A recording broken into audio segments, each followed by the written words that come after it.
नमस्कार दोस्तों आज जिस स्टॉक की मैं चर्चा करने वाला हूँ वो आपकी स्क्रीन में दिख रहा है। स्टॉक का नाम है क्लीन साइंसेस। आप ये कह सकते हैं ये स्टॉक, अगर आप एक कंसेंट पूछेंगे तो कई लोगों को लगेगा कि बहुत अच्छा स्टॉक है। बहुत सारे निवेशक बहुत ज़्यादा ऊपरी स्तरों में हैं। अगर ऊपरी स्तरों में नहीं फंसे हुए हैं, बहुत बहुत ज़्यादा फ्रस्ट्रेट हैं। ये स्टॉक बहुत समय से नहीं चला है। पिछला जो क्वार्टर नंबर आया वही बहुत ज़्यादा डिसअपॉइंटिंग रहा। एक जो इनका प्रोडक्ट है जिनसे बहुत ज़्यादा उम्मीदें हैं, वो कौन सा इस वीडियो में चर्चा करेंगे। और आगे को लेकर के जो चीज़ें हैं दोस्तों, वो अच्छी तो दिख रही हैं, लेकिन एक चीज़ जो अभी भी निवेशकों को समझनी पड़ेगी इस स्पेसिफिक स्टॉक में, वो ये है कि भाई देखिए, बीच में थोड़ा बहुत जंप आ जाए, चीज़ें पॉजिटिव हो जाएं, लेकिन मेन जो बिजनेस का क्रक्स है वो शॉर्ट टू मीडियम टर्म आपको उतना अच्छा करते ना दिखाई दे।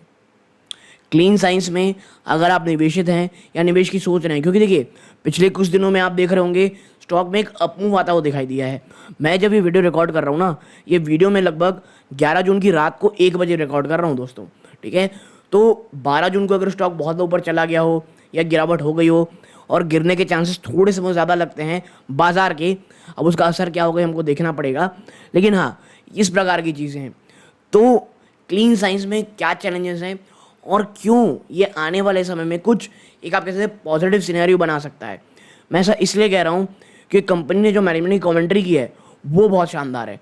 और मैं बता दूँ, जो लास्ट का सेक्शन है इस वीडियो का, जहाँ पर हमने मैनेजमेंट की जो कॉन्फ्रेंस कॉल है उसकी हाईलाइट्स की चर्चा की है, उसे ज़रूर देखिएगा। बस अब अगर आप उसे देख लोगे ना, तो आपके बहुत सारे जो डाउट हैं, जो सवाल जवाब वो खत्म हो जाएंगे। यहाँ पे Q4 के नंबर एक क्विकली हम चर्चा करेंगे, कोई बहुत ज़्यादा उसमें समय नहीं बिताएंगे। मेन जो इस वीडियो का क्रक्स रहेगा वो लास्ट में जो कॉन्फ्रेंस कॉल की हाईलाइट है वो रहने वाला है। लेकिन आगे बढ़ने से पहले दोस्तों, 80% से ज़्यादा के व्यूअर्स अभी भी इस वीडियो को नहीं, आप कह सकते इस चैनल को सब्सक्राइब नहीं कर रहे हैं। प्लीज़, इस प्रकार की वीडियो बनाने में बहुत मेहनत लगती है। चैनल को सब्सक्राइब करके वीडियो को लाइक ज़रूर करें। आप ऐसा करते हैं, चैनल की ग्रोथ होती है, बहुत बहुत मोटिवेशन मिलता है दोस्तों। तो दोस्तों सीधा लेके चलता हूँ मैं आपको इस एनालिसिस की तरफ, और ये बहुत ही अच्छी एनालिसिस है। यहाँ पर पैकेजिंग फॉरवर्ड कॉस्ट देखने को मिल रहा है परसेंटेज, रॉ मटेरियल कॉस्ट का परसेंटेज और एबिटा परसेंटेज आपको यहाँ पे देखने को मिल रहा है, ठीक है। तो ये देखिए आपका, आप कह सकते हैं यहाँ पर जो पैकेजिंग फॉरवर्ड कॉस्ट है यहाँ पर देखने को मिल रही है, ऑलमोस्ट सेम साम रही है। और ये जो हरी लाइन दिख रही है आपको, ये रॉ मटेरियल कॉस्ट है। रॉ मटेरियल कॉस्ट 34.4% रहा है। आपका जो एबिटा परसेंटेज है वो इस प्रकार का रहा है। तो यहाँ पे चर्चा की गई है, आपका जो रेवेन्यू इन करोड़ में है ये 225 करोड़ आया है, जो 217 करोड़ रुपए था, ठीक है। लेकिन आप देखें आपका जो रॉ मटेरियल कॉस्ट था ना, ये कितना नीचे है, 29.9%, जो बढ़ करके 34.4% हो गया है, ठीक है। आपका जो एबिटा था वो 49.1% था, जो घट करके 44.4% हो गया है।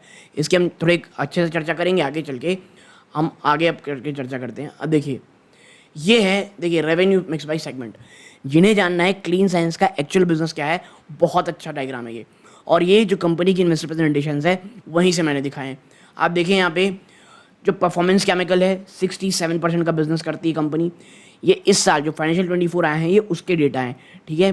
फार्मा और एग्रो इंटरमीडिएट देखेंगे 19% रहा है, एक साल पहले भी ये 19% ही था, ठीक है। और जो FMCG केमिकल्स हैं वो 13% टोटल रेवेन्यू में कॉन्ट्रीब्यूट करते हैं।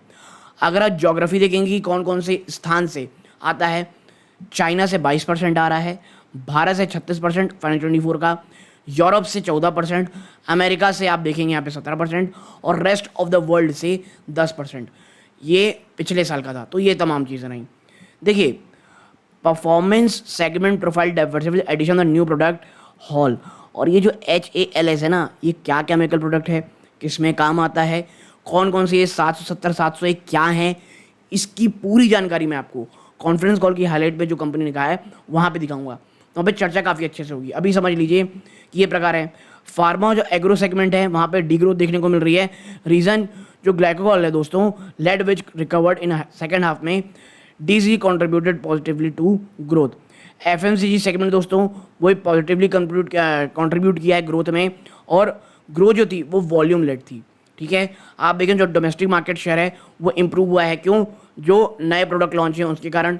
जो अमेरिका का रेवेन्यू में शेयर है और यूरोप का वो ऑलमोस्ट स्टेडी है। चाइना का जो शेयर है वो सेकेंड हाफ 2024 में इम्प्रूव होता दिखाई दे रहा है, ठीक है। तो इस प्रकार की चीज़ें हैं। मुझे ऐसा लगता है कि कहाँ से अच्छा रेवेन्यू आता है, कौन सा सेगमेंट है, वो आपको यहाँ पे समझ में आ गया होगा।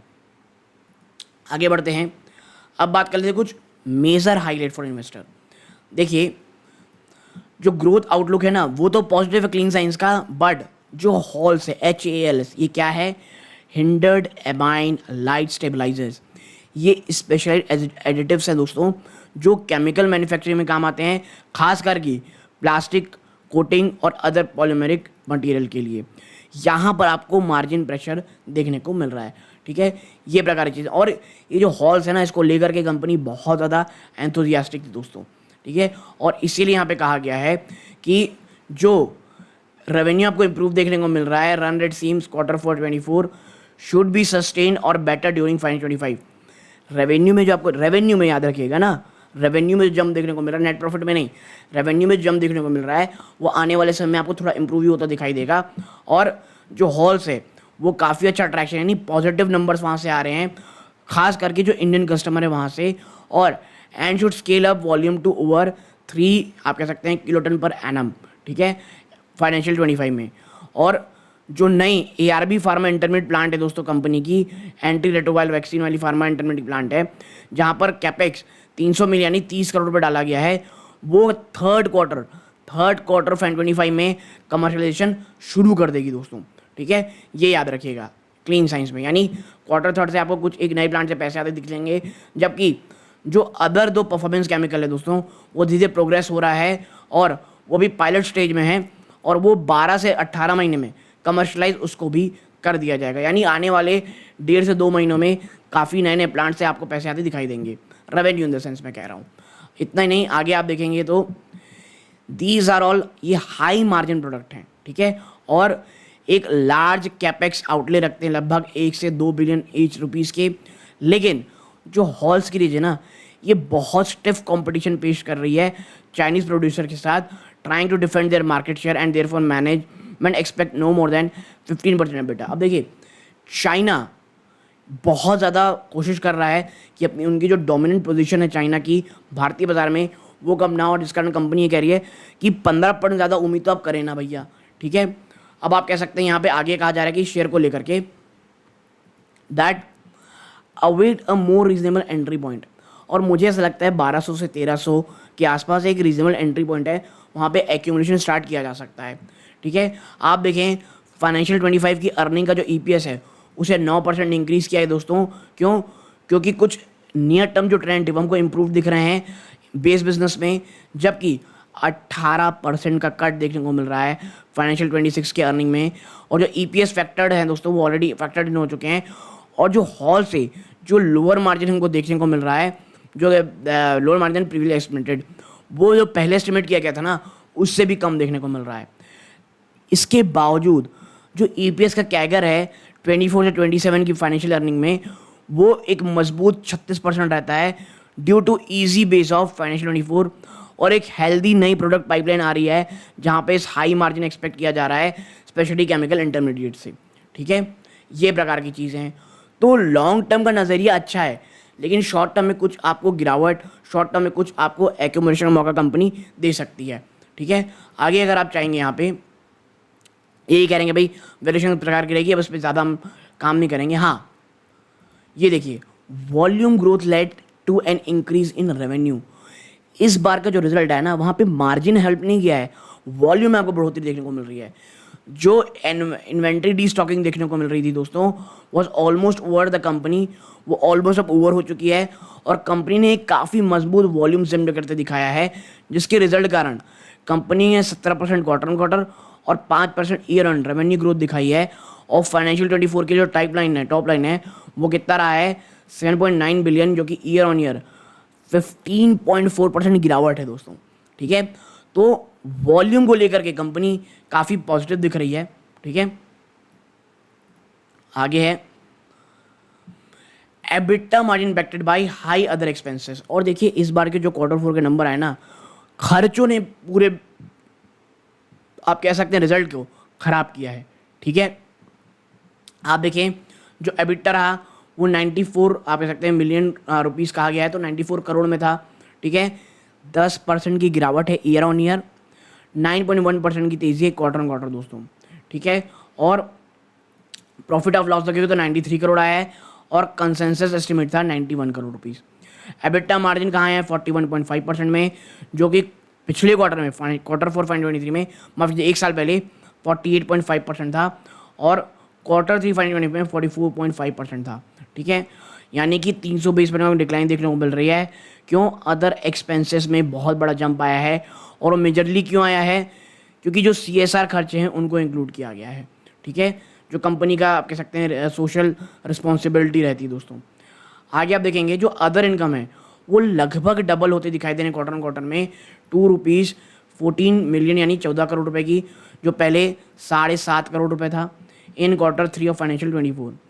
जो प्रॉफिट आफ्टर टैक्स दोस्तों वो 70 करोड़ में निकल के आया है, 12.7% की गिरावट है यहाँ पे ईयर ऑन ईयर और क्वार्टर ऑन क्वार्टर बेस पे 12.2% की।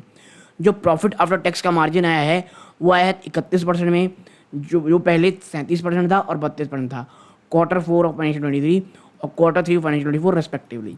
ठीक है, लेकिन अब जो मेन यहाँ चर्चा करने हम वाले हैं वो पूरा क्रक्स है इस पूरे वीडियो का, और वो क्या है? Major con call highlight for investor. देखिए मार्केट इन्वायरमेंट क्या है कि ओवरऑल मार्केट कैसा है, तो देखिए क्लीन साइंस है दोस्तों, उसने विटनेस किया है एक प्रोग्रेसिव रिकवरी तमाम जो प्रोडक्ट कैटेगरी है उसमें, और ये प्राइमरी किसके ड्रिवन आ रहा है दोस्तों? वॉल्यूम से। और जो प्राइजेस है वो ऑलरेडी नियर बॉटम आउट है। देखिए जो इन्वायरमेंट है मार्केट का वो अच्छा होता दिखाई दे रहा है, जो मार्जिन प्रेशर है जो बॉटम वो ऑलरेडी काफ़ी हद तक बॉटम आउट हो चुका है। 1 या 2 क्वार्टर, मुझे लगता है 1 ही क्वार्टर होगा, आपको शायद पेन और देखने को मिले, वहाँ से कुछ अच्छे सिनेरियोज आएँ और मैनेजमेंट ना कोई भी और गिरावट एक्सपेक्ट नहीं करती। और मैनेजमेंट ने ये भी कहा है कि कोई भी और नई चाइनीज़ कैपेसिटीज़ नहीं हमको दिखती कि की प्रोडक्ट्स में, और ये ना बहुत पॉजिटिव न्यूज़ है कि कोई नई चाइनीज़ कैपेसिटी आए इनके की प्रोडक्ट में। अब बात कर लेते हैं क्या रेवेन्यू मिक्स को लेकर के, तो देखिए वॉल्यूम में 23% जंप है क्वार्टर ऑन क्वार्टर, जबकि प्राइस में 7% का डिक्लाइन था quarter on quarter, quarter 4 2024।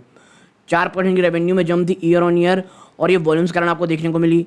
Revenue दोस्तों स्टडी रहा है दोस्तों। अगर हम बात करें प्रोडक्ट और जोग्राफिकल मिक्स की, जो इनका हॉल्स है made only a minor contribution but other products such as DCC और DBHQ, ये पिछले क्वार्टर के जब मैं इसका एनालिसिस किया था इन दोनों के ऊपर हमने अच्छे खासी चर्चा की थी, तो अब बहुत ज़्यादा इसके ऊपर चर्चा मैं नहीं करने वाला। ठीक है, तो इनका जो हॉल्स बिजनेस है दोस्तों केमिकल प्रोडक्ट है वो उतना अच्छा कॉन्ट्रीब्यूट नहीं कर रहा जिसकी उम्मीद थी। ठीक है, और जो कंपनी का प्रिंसिपल प्रोडक्ट है इसने ओवरऑल जो रेवेन्यू है उसमें 76% कॉन्ट्रीब्यूट किया, जो पहले 84% था लास्ट ईयर। ठीक है, यानी प्रिंसिपल प्रोडक्ट में गिरावट आई है। और बात करें पूरे साल भर की तो वॉल्यूम्स लगभग फ्लैट रहे हैं, जबकि जो प्राइजेस हैं दोस्तों उसमें 15% की गिरावट डिक्लाइन आपको देखने को मिल रही है, और जो फाइनेंशियल 24 कंपेयर में फाइनेंशियल ईयर 23। ठीक है, तो ये इस प्रकार की आपको चीज़ें दिखा रही हैं। अब क्या बात करना है? अब बात कर लेना है कैपेक्स की। तो देखिए कंपनी ने 2.3 बिलियन रुपीज़ की कैपेक्स रखी है फाइनेंशियल 24 में, जिसमें कंपनी अपनी सब्सिडी में जो अमाउंट इन्वेस्ट करेगी वो 2.15 बिलियन रुपीज़ होगी। और जो कंपनी की जो नई सब्सिडरी बनी है, कौन सी? Clean Fino Chem Limited. ठीक है, वो उसके ऑपरेशन मार्च 24 में शुरू हो जाएगा।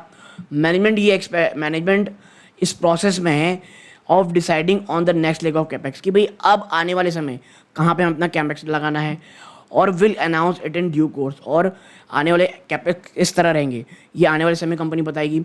जो फार्मा इंटरमीडिएट प्रोजेक्ट है दोस्तों, जहाँ पे लगभग 30 करोड़ रुपये लगने वाले हैं, ये क्वार्टर 3 2025 में कमर्शियल हो जाएगी, हमने ऑलरेडी इसकी चर्चा की हुई है। और this molecule finds application anti retroviral drugs, ये ARV ड्रग में काम आएगी, जो ये चीज़ों की बात कही जा रही है। ठीक है, तो ये इस प्रकार की चीज़ें हैं। तो आपको अभी तक एक चीज़ समझ में आ गई होगी कि जो प्राइसिंग की बॉटम आउट है हो चुकी, चाइनीज़ कंपटीशन जितना होना था वो हो चुका, और जो आने वाले 1 से 2 क्वार्टर है वहाँ पे तमाम चीज़ें बॉटम आउट हो जाएंगी। और क्वार्टर 3 फाइनेंशियल 25 से लेकर के नेक्स्ट जो 12 से 18 महीने हैं, कंपनी वहाँ से काफ़ी अच्छा आप कह सकते हैं नए प्रोडक्ट लॉन्च, नए फैक्ट्री से आप कह सकते हैं लाने की बात कह रही है। अब कैपेसिटी यूटिलाइजेशन में अगर बात करें तो देखिए जहाँ तक कैपेसिटी यूटिलाइजेशन की बात है, परफॉर्मेंस केमिकल और फार्मा इंटरमीडिएट जो है उस 70% यूटिलाइजेशन हो रहा है उनका in each of the quarter. जबकि जो FMCG दोस्तों कैटेगरी है, केमिकल कैटेगरी है, वो 75% की कैपेसिटी यूटिलाइजेशन में काम कर रही है। ठीक है, तो यानी ऑलमोस्ट 70 से 75% का काम हो रहा है यहाँ पे। अब बात कर लेते हैं भाई साहब जो एलिफेंट इन द रूम है, हॉल्स बिजनेस को लेकर के। तो देखिए हॉल्स का जो प्रोडक्ट है उसमें 40% का आपको क्वार्टर क्वार्टर अपटिक देखने को मिल रहा है सेल्स में, क्योंकि भाई साहब बेस ही बहुत नीचे था, इसलिए इतना बड़ा नंबर आपको 40% देखने को मिल रहा है।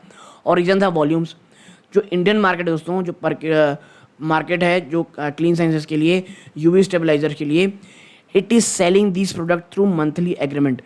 ये जो प्रोडक्ट बेच रहे हैं ना, ये ईयरली एग्रीमेंट में नहीं हो रहा, ये मंथली एग्रीमेंट्स में हो रहा है। और जो यूरोप को एक्सपोर्ट किया जा रहा है दोस्तों, वो भी स्टार्ट हो चुका है।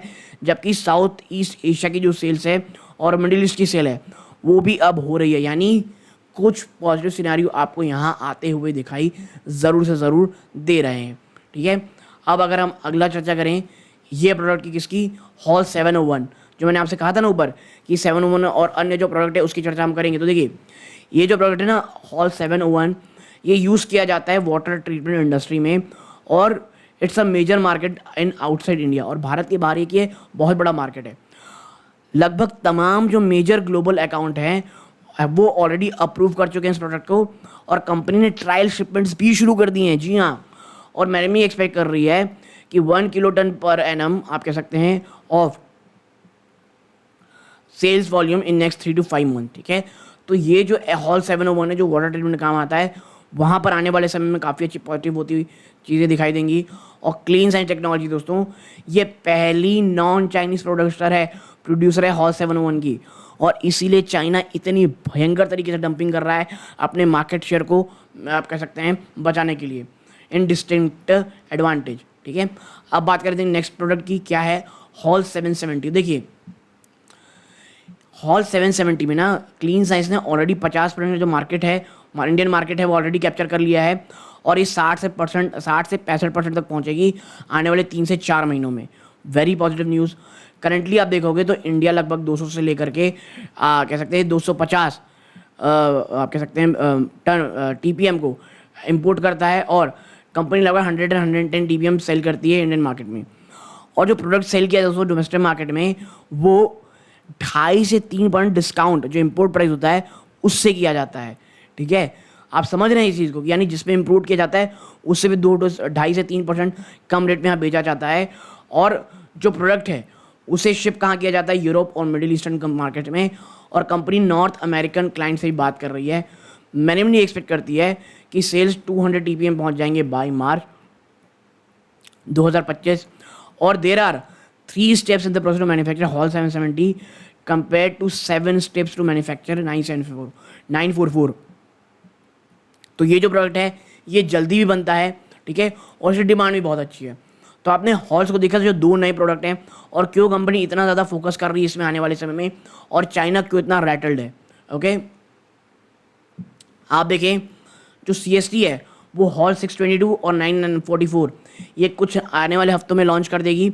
और जो प्रोडक्ट है ना, ये प्रोडक्ट ये दोनों कैटर करेगी, चाहे डोमेस्टिक मार्केट हो या एक्सपोर्ट मार्केट हो। और इन प्रोडक्ट से बाद ना हॉल्स 190 और 220 लॉन्च किया जाएगा, प्राइमरी किसके लिए, एक्सपोर्ट मार्केट के लिए। देखिए हॉल्स एक बहुत बड़ा वर्ड है, उसकी अलग अलग कैटेगरी के प्रोडक्ट कंपनी आने वाले समय में बहुत सारे लॉन्चेस करने वाली है। ठीक है, और customers are the same for these HL grades. और जो प्राइस रखा जाएगा 944 119 का, ये लगभग $9 प्रति किलो और $12 प्रति किलो केजी की बात कही जा रही है। ठीक है, यानी हॉर्स 944 $9 प्रति केजी, और आप कह सकते हैं 119 12 किलो प्रति डॉलर। ठीक है, $12 प्रति किलो। और करेंटली अगर हम इंडिया में देखेंगे तो 300 से 400 TPM इसको इंपोर्ट किया जाता है। ठीक है, तो देखिए मुझे ऐसा लगता है क्लीन साइंसेस को लेकर के आपके बहुत सारे जो डाउट रहे होंगे वो कंप्लीट हो रहे हैं।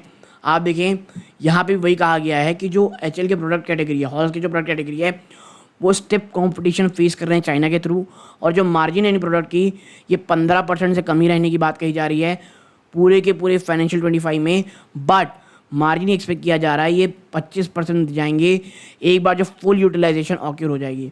और मैनेजमेंट ये एक्सपेक्ट कर रहा है कि भैया हम कम से कम 3 KTPA 3 किलो टन पर एनम यहाँ पे कंपनी बेचने की बात करी जाएगी मार्च 25 में। तो इस प्रकार की बात आपके सामने यहाँ पे हम कर रहे हैं दोस्तों। और जो मेन वैल्यू प्रोपोजिशन है दोस्तों CST की, ये है कि एक ये नॉन चाइनीज यानी चाइना प्लस वन पॉलिसी यहाँ काम आएगी, और एक नॉन यूरोपियन सप्लायर है इंडियन मार्केट को दोस्तों, ठीक है। तो चाइना वन के लिए CST जो है जो क्लीन साइंस एक बहुत अच्छा है, लेकिन अभी थोड़ा कंपटीशन फेस कर रही है। बात करें अदर एक्सपेंसेस की, जिस इस बार के क्वार्टर नंबर्स को बर्बाद किया, तो जो अदर एक्सपेंसेस दोस्तों वो यहाँ पर इंक्रीज होते दिखाई दे रहे हैं आपको इस क्वार्टर में, CSR एक्सपेंसेस के कारण और मैन्युफैक्चरिंग एक्सपेंसेस के कारण, जो नए प्रोडक्ट में लॉन्च करने में काम आए हैं। और ये कहा जा रहा है कि आने वाले समय ये बढ़ेंगे क्योंकि नए प्लांट हम आने वाले समय कमर्शियलाइज कर रहे हैं, यानी कंपनी को मार्जिन बढ़ाने में बहुत, यानी कंपनी को नए जो हाई मार्जिन प्रोडक्ट है उन्हें सेल करना ही पड़ेगा। अदर टेकअवेज की अगर आप बात करोगे तो जो फार्मा इंटरमीडिएट के जो मार्जिन्स हैं वो बेटर रहेंगे काफ़ी हद तक हॉल से, ठीक है।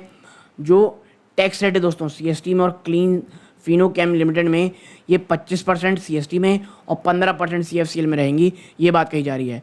और कंपनी के पास 4 सब्सिडरी और है, लेकिन जो CFCL है ना दोस्तों, क्लीन फिनोकेम लिमिटेड, ये एक लौती मटेरियल सब्सिडरी है इनके बहुत सारे सब्सिडरी में, यानी यही जो है जहाँ पे सबसे बड़ा फोकस होने वाला है, ठीक है।